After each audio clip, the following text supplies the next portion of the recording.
I'm gonna try to record a video for you while walking through the streets of Athens here. Got Melissa standing next to me off camera, of course.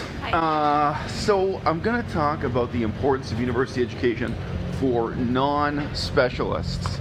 I think there's this really kind of dangerous false assumption, which is of course convenient for professors and convenient for administrators at university, that university education in a given field only exists for research scientists and research specialists in that field. Like, for example, if you have a university department of anthropology, that it only exists to educate the one student out of 100 who will go on to a PhD in that field. Like, really realistically, if you look at any anthropology 101 class, bunch of teenagers. Melissa, you were 17 when you started university? That's right. So a bunch of 17-year-olds in a classroom studying anthropology, and nobody's really designing the course of education or thinking, what are we teaching a bunch of 17-year-olds that's going to be meaningful to them for the rest of their lives? Meaningful or useful, or both. People design the whole course of philosophy education, the undergraduate level, for the one student in 1,000 who will go on to get a PhD, to have specialized expertise, whether that's becoming fluent in Latin or Greek or German and doing original research in that field. Is very fundamental. It doesn't make sense. So look guys, we just watched this video from Tofu Goddess Leanna, in which she's reflecting on the failure of her education in cosmetology. She is reflecting on the fact that she is now a beauty school dropout, and there are some things we can relate to there because we are collectively baking school dropouts. We went to a private college to learn how to bake bread, and it was a disaster, and we have our own videos on that. And she even comes to the conclusion, after going to beauty school and dropping out, that really it's the life of the mind that matters to her. It's a more intellectual path, more intellectual than learning how to do hair and makeup, that she wants to sink her time into. So I gotta say that the first conversation I had with Tofu Goddess actually made a really positive impression on me. I think it was like a 3-hour conversation or something. If not, it was long Skype call I had with her. This is, what, 4 years ago or some crap. Okay, it couldn't have been that long ago. 3 years ago.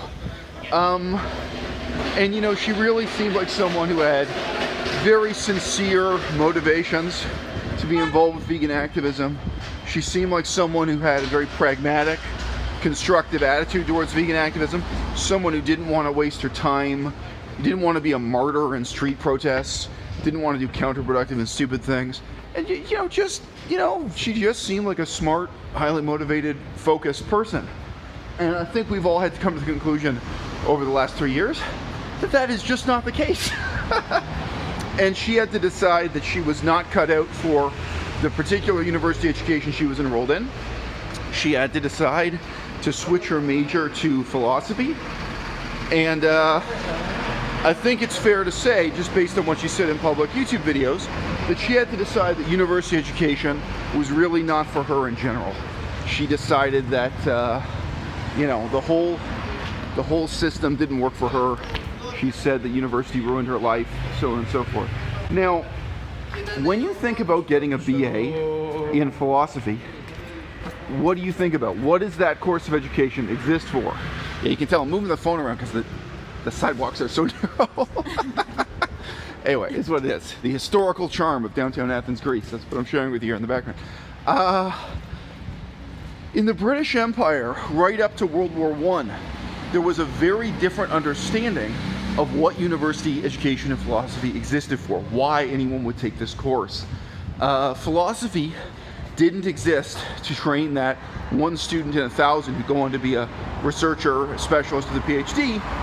You could say that right up to World War I, the British concept of being a bachelor, even thinking about the word bachelor, in philosophy, was probably of being a born wealthy gentleman, either going to inherit land, thus be a landed aristocrat, thus be involved in animal husbandry, farming, what have you. I mean, let's be clear here. The life of an aristocrat, historically, did not just mean wasting money, going around on a yacht on permanent vacation. Being an aristocrat meant that you were involved with food production and war, you know, military service. And it's for that reason, of course, that the aristocratic culture of England in many ways comes to an end with World War I, not before and not after. But you know, education and philosophy would have been preparing these young men to live a more meaningful life. Yeah, it's our light. This is us.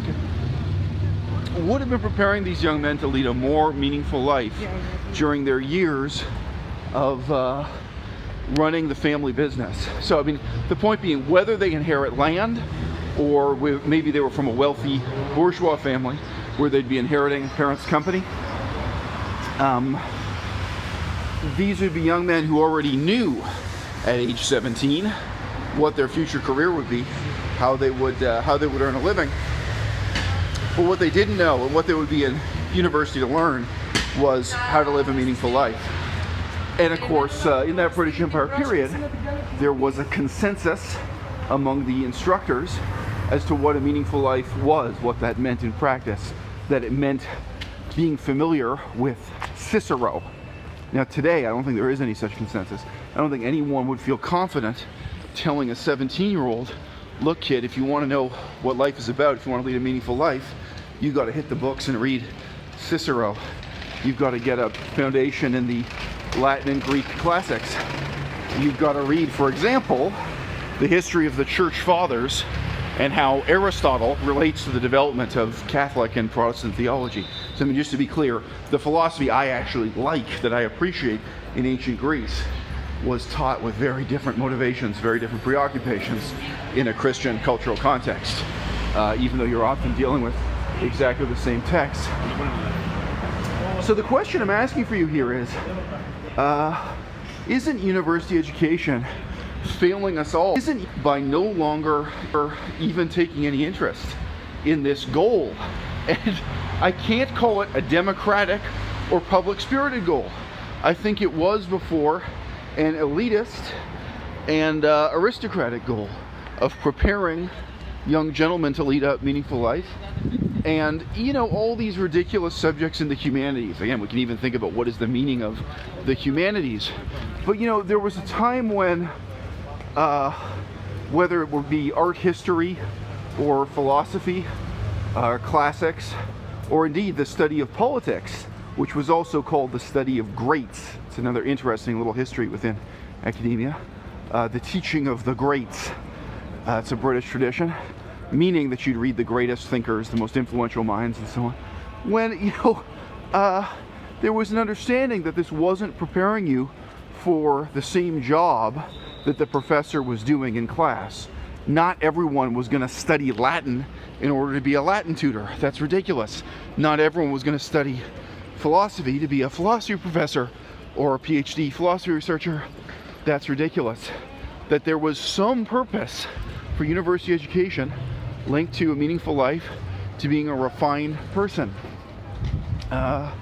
Whether or not that was spending your whole life on a farm, because again, an aristocratic manor is it's a farm with a big house on it.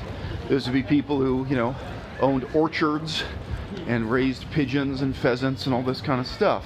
It would be a life where you get your hands dirty, whether or not it has an aristocratic title involved. That it was a matter of preparing students not to be better soldiers in the army, not giving them military training, but preparing them to lead a meaningful life where they would be confident, ultimately, in laying down their lives to the empire. All right, guys, and so to end this video, there in the background, I think I've got it. I think I've got it on camera. Am I way off? Wow, that's a hard shot to get. I just barely have visible behind me National Museum, and above it, the, yeah, there it is. There it is.